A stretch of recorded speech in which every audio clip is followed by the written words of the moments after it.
So finally Sydney test का दूसरा दिन खत्म हो चुका है और टीम इंडिया के लिहाज से अगर आप देखें तो इस मुकाबले में कहीं ना कहीं 50-50 की सिचुएशन बनी हुई है टीम इंडिया के लिहाज से भी और ऑस्ट्रेलिया के लिहाज से भी। यहां पर अगर आप देखें बढ़त जो 145 रन की है और सिडनी में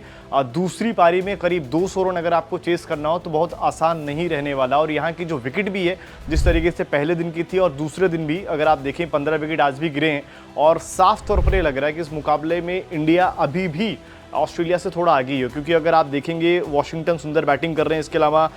जिस तरीके से रविंद्र जडेजा भी हैं और यहाँ से अगर 50 से ज़्यादा रन जोड़ लेते हैं तो फिर भारत के लिए पूरी तरीके से जीतने की संभावनाएं रहेंगी। लेकिन आज जो सबसे ज़्यादा निराश करने वाली बात रही वो विराट कोहली को लेकर, क्योंकि सबकी नज़रें विराट कोहली पर थी। ऑस्ट्रेलिया में उनकी ये आखिरी पारी भी हो सकती है टेस्ट के लिहाज से अगर आप देखें, और यहाँ पर भी विराट कोहली एक बार फिर से फेल होते हैं, वही गलती करते हैं, बाहर जाती गेंद पर आउट होते हैं, 12 गेंद पर 6 बनाते हैं। जायसवाल अच्छे लय में दिखे, पहले ही ओवर में 16 रन भी बनाए लेकिन 22 रन बनाकर आउट होते हैं। केएल राहुल 13 और शुभमन गिल फिर से पिछली पारी जैसे ही कुछ गलती थी उनकी और बड़ा शॉट खेलने के चक्कर में 13 रन बनाकर यहां पर आउट हो जाते हैं। लेकिन आज का जो दिन रहा पूरी तरीके से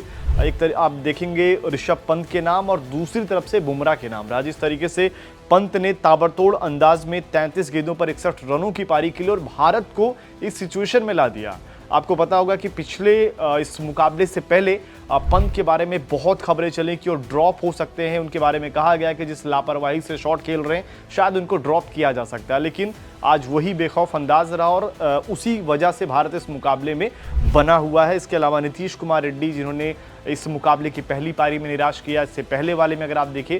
मेलबर्न में पहली पारी में शतक आता लेकिन उसके बाद से बैटिंग से फ्लॉप रहे। गेंदबाजी में ज़रूर उन्होंने आज 2 विकेट लिया लेकिन पूरी तरीके से उस मुकाबले में अगर आप देखेंगे तो कहीं ना कहीं बैटिंग ने भारत को निराश ही किया है। बुमराह ने जिस तरीके से आज दिन की शुरुआत करवाई थी, विकेट निकालकर सिराज, नीतीश कुमार रेड्डी ने भी बॉलिंग अच्छी करी, प्रसिद्ध कृष्णा ने अच्छी बॉलिंग करी, यानी कि गेंदबाजों ने मुकाबले को बना दिया था। बल्लेबाजी हमारी जो टॉप ऑर्डर रहा उन्होंने कहीं ना कहीं इस मुकाबले को फिर से हाथ से जाने दिया। लेकिन देखना पड़ेगा कि कल किस तरीके से बुमराह फिट होकर आते हैं, गेंदबाजी करते हैं या नहीं, ये अपने आप में बड़ा सवाल रहेगा। प्रसिद्ध कृष्णा और सिराज के ऊपर ज़्यादा से ज़्यादा जिम्मेदारी रहने वाली है इस मुकाबले को जीतने के लिए, क्योंकि WTC में अगर आपको पहुंचना है तो कल कहीं ना कहीं ज़बरदस्त गेंदबाजी करनी होगी इस मुकाबले को जीतने के लिए।